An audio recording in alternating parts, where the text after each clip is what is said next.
Hello friends, आज के जो वीडियोस में हम लोग पढ़ने वाले हैं उस टॉपिक का नाम है लिगेंड फील्ड थ्योरी और मॉलिक्यूलर ऑर्बिटल थ्योरी। अब लिगेंड फील्ड थ्योरी मतलब नेम दोनों का सेम मीनिंग है। ये क्यों हम लोग पढ़ रहे हैं? क्योंकि हम लोग कहीं ना कहीं लिगेंड CFT में हम लोगों ने देखा तो उसमें बहुत सारा डिफेक्ट था, लिमिटेशन था कि वो सिर्फ डी ऑर्बिटल को ही एक्सप्लेन किया, वो अनदर SP ऑर्बिटल को एक्सप्लेन नहीं किया, पाई बॉन्डिंग को एक्सप्लेन नहीं किया। उन्होंने ये भी नहीं एक्सप्लेन किया कि कॉम्प्लेक्स के अंदर कोवेलेंट नेचर है।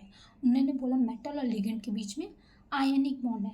दैट्स वाई उस डिफेक्ट को हटाने के लिए लिगेंड फील्ड थ्योरी ने बताया।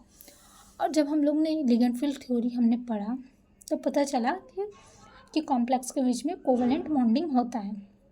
अब हम लोग पढ़ते हैं, crystal field theory does not explain possible of covalent bonding in complex.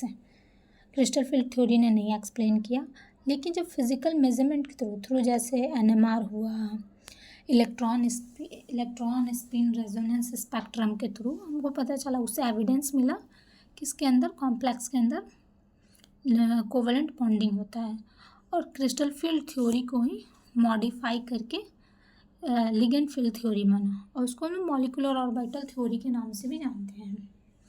ये था हमारा जो कोवेलेंट बॉन्डिंग है वो किस टर्म में, जैसे हम लोग समझें, मतलब एक्सप्लेन हुआ है according to molecular orbital theory के टर्म्स में। और ये जैसे कोवेलेंट बॉन्डिंग की कैसे होता है, ये तो एटॉमिक ऑर्बिटल जो होता है हमारा मेटल का, उसके बीच में ओवरलैप करता है लिगेंड के साथ। तो ये हमारा था कैसे, जैसे मेटल का ऑर्बिटल और लिगेंड का ऑर्बिटल दोनों के बीच में ओवरलैपिंग होती है और कोवेलेंट बॉन्डिंग का फॉर्मेशन होता है। जैसे हम लोग देखते हैं, जैसे ये है, जैसे इस चीज़ को आप देखिए पूरी तरह से, यहाँ देखिए, जैसे एक समझाते हैं यहाँ, जैसे ये ये जैसे S ऑर्बिटल है, S ऑर्बिटल है, इसमें हर जगह क्या रहता है, पॉजिटिव मेटल रहता है, पॉजिटिव इलेक्ट्रॉन्स, S ऑर्बिटल। अब लिगेंड इसको, ये ऑक्टाहेड्रल का केस है, जैसे 6 तरफ से आए लिगेंड इसको ओवरलैप कर रहे हैं। तो ये कैसे ओवरलैपिंग करेगा, पॉजिटिव साइड से ही ओवरलैपिंग करेगा S ऑर्बिटल। तो ये जैसे ऑर्बिटल और लिगेंड के बीच में ओवरलैपिंग है, वैसे ही जैसे P ऑर्बिटल में भी 3 हो जाएगा, PX PY PZ। तो PX मतलब क्या होता है, एक्स एक्सिस के अलॉन्ग, तो एक्स के साइड ये पॉजिटिव ये नेगेटिव, तो इधर से किस साइड से ओवरलैप करेगा, ये लिगेंड है पॉजिटिव साइड से, इधर ये नेगेटिव साइड से ओवरलैपिंग करेगा। देन वैसे वाई वाला, वाई एक्सिस, तो ये पॉजिटिव साइड से, अगर ये इसका पॉजिटिव ऑर्बिटल है तो लिगेंड जो होगा वो पॉजिटिव ऑर्बिटल से इधर से करेगा और इधर से ये नेगेटिव ऑर्बिटल से।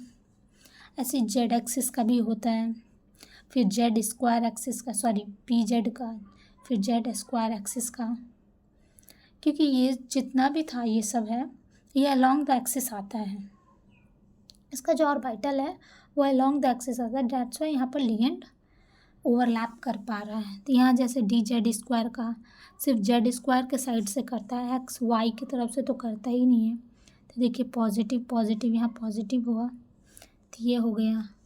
फिर यहाँ पर DX square Y square along the axis आया, तो ये भी कर लिया एक्स एक्सिस से और वाई एक्सिस से, एक्स और वाई एक्सिस से किया। ये मैं आपको और एक्सप्लेन करूँगी जब मैं आऊँगी यहाँ पर, ये सब बताऊँगी कैसे होता है।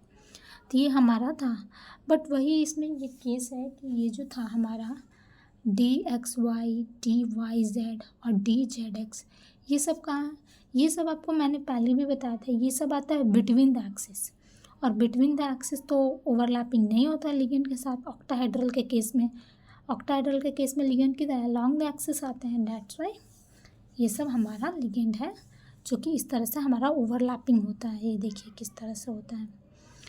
तो इसको आप अच्छे से देख लीजिए, आप इसको नोट डाउन कर लीजिए। मैं हमेशा कहती हूँ कि आप कॉपी पेन लेके बैठिए और लिखिए। Thank you, bye. अगले वीडियोज़ में हम लोग मिलेंगे और लिगेंड फील्ड थ्योरी के बारे में पढ़ेंगे, जानेंगे।